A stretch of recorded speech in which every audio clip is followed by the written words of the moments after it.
Hello, everyone. Well, I hope you're doing well. This past Wednesday, May the 25th, I did an interview with Joe Ripley of 11Alive in Atlanta. The subject was the school shooting in Texas and what measures, if any, should government take to ensure the safety of our schools. For this week's podcast, we're going to play the interview with 11Alive. God bless you, and God bless America. Congressman, first, I want to get your thoughts on yesterday's horrific tragedy there in Uvalde, Texas. Oh man, that is it's heartbreaking. It's whenever you have acts of violence like this, it's indescribable the feelings you have, but the sorrow, the outrage, the desire to do something to make this right. I think everybody goes through that, whether it's, what happened a couple of weeks ago in New York, but this puts a whole different light on it when it's young children. And those children are being targeted, the most innocent of our population. It's just hard to even describe the feelings that we as Americans, and especially myself, that we have, knowing, myself have gone through gun violence like this and a violent attack against people. Just to think that it's children and that not only the victims of this, but also the other children who are going to be dealing with this potentially for the rest of their lives, and the families who, losing a child just has to be, it's a horrific experience. And then in this way, it even makes it worse. Sure. I know there are tons of calls right now for our political leaders to take action. In your mind, how do you address this? What action needs to be taken? We do need to take action, and that's one thing that needs to happen. It has to be the right action. The last thing that we need to do, which unfortunately is going to be the first thing that many of my colleagues in Congress will do, and some across the nation, is start pointing fingers and play a blame game. There is only one person to blame for this act of violence, and it's that evil person who walked into that school and started killing innocent children. That is the only blame that needs to go. It doesn't need to be Republicans or Democrats. It's the person who caused this. That's what we need to be focused on, is how do we protect our children who are in these public and private schools. They're under the care of administrators and teachers. How do we ensure that when those children are dropped off by their families, that the families can know that their children are going to be safe, they're going to be secure? That is the challenge, is the safety and the security of the children, not the political advantage that somebody can get for something out of this. So we have to resist that urge to play, a blame game here. The parents don't want to hear that. We need to give the chance for the parents to grieve, and we need to take a very close look at how is the best way to secure our schools. Unfortunately, we're seeing rampant crime across the country. And we've seen school shootings like this before, and we took some proactive approaches after Parkland. Many of us started looking at what is it that we need to do? How can we ensure the safety and security of the children? I even volunteered myself, as well as Steve Scalise, if you remember from the congressional baseball shooting. We offered to even come out and do some counseling with some of the families to, how to deal with this, especially the children who survived and are going to have, some traumatic stress from all of this. But we also immediately started looking at what can we do now?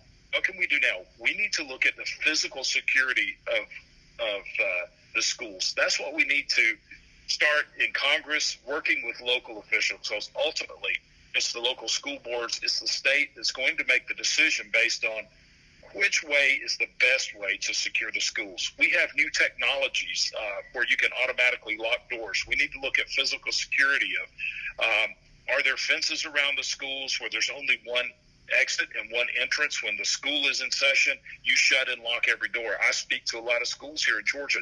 They've already implemented a lot of that, which was a result of local legislators taking a proactive approach and saying, this is what we need to ensure that our schools do as a minimum. The other thing we have to look at doing is make sure that, especially in high vulnerable areas, that there is armed security at the schools. Now, I think some of the reports are coming out about this school that there may have been an armed security guard there, or I think we call them resource officers here in Georgia. But we need to make sure where we have those, they are highly qualified and properly trained and continue to be trained on what do you do in these situations. Unfortunately, when we really started to work on that in Congress a couple of years ago, providing resources and funds to help get these police officers, these safety officers into the schools, we got pushback by some on the other side who were afraid that an officer wearing a gun would be, traumatizing to some children. I think we need to rethink that, because what we're seeing right now is traumatizing to a lot of people. So this is the time we need to come together.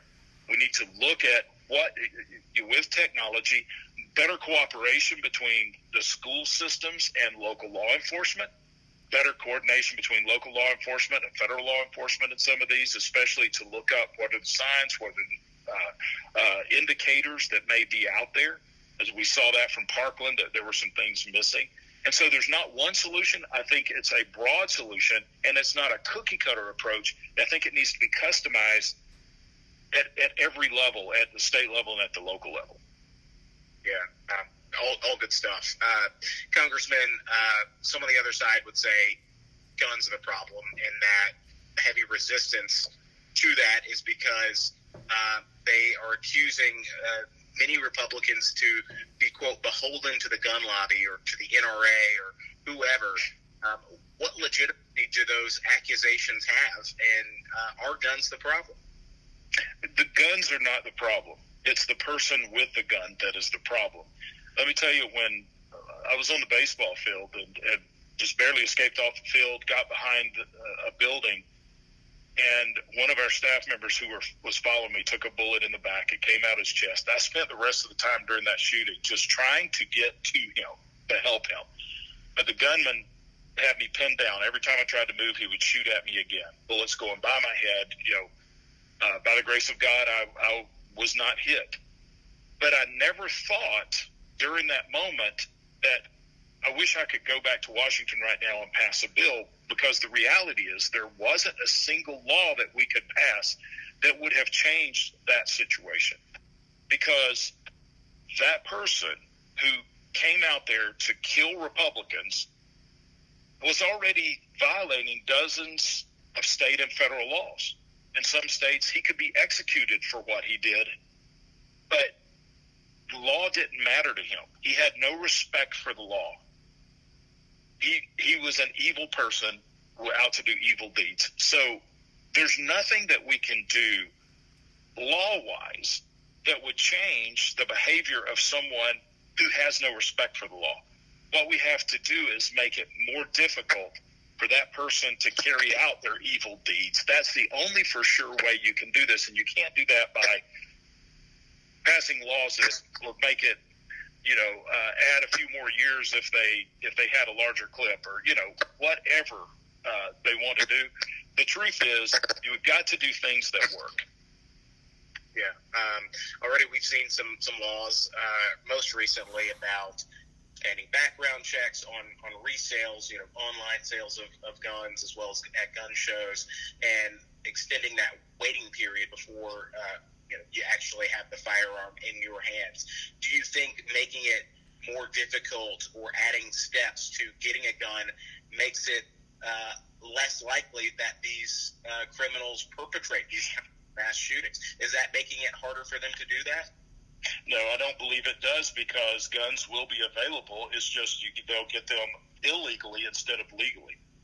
All right? I mean, look at what problems we're having with opioids and fentanyl right now. That is illegal, but people still get it through the black market. This is what I'm saying. We have to separate the emotions from the reality. That the reality is, if a person is going to carry out an evil deed, they will do it. If their intent is to do it, and they want to do it with a gun, they will find an illegal way to acquire that gun. So I don't think that this is the solution to the problem, and especially if it makes it more difficult for law-abiding citizens to be able to protect themselves, which in some instances you would see this. I mean, I experienced that on the baseball field. I remember thinking, if this was going on in Georgia, this shooter would not last very long, because my chief of staff, he would have a gun in his car. I would have a gun in my car.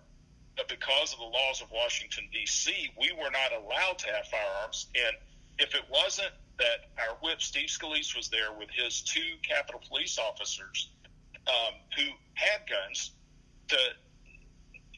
you and I wouldn't be having this conversation today. You would probably be talking to my widow. So it's in that instance, because the laws prohibited law-abiding people from having the ability to protect themselves, this guy was able to get a lot of rounds off and seriously hurt and nearly kill at least 2, but seriously injure 4 people. Yeah. Congressman, thank you so much for your time. Before I let you go, I just wanted to give you the opportunity to add anything that I left out or that we didn't get to that you wanted to emphasize. Look, we have got to come together as a society. We've more divided than I could ever remember seeing our country. And this is a time for Americans as individuals, not just continue to look at your party, continue to look at Washington, D.C. or Atlanta, Georgia to fix our problems. We've got a cultural problem in this nation that we as individuals, we need to set a new course in this nation, one that respects life, one that respects the law, one that respects the freedoms of others. And I think that's something that we all have to do, and we're all responsible for, because we are a nation of the people, by the people, and for the people, which really puts this in our hands to make sure that everything we do, from Hollywood, the entertainment, the games that we play, the music we listen to, the television shows we watch, all have some type of good value system. And because our children and their children are simply going to mimic what they think we think is acceptable. And so I think as a society, we've got a long way to go. Thank you for your time, sir. All right. Thank you.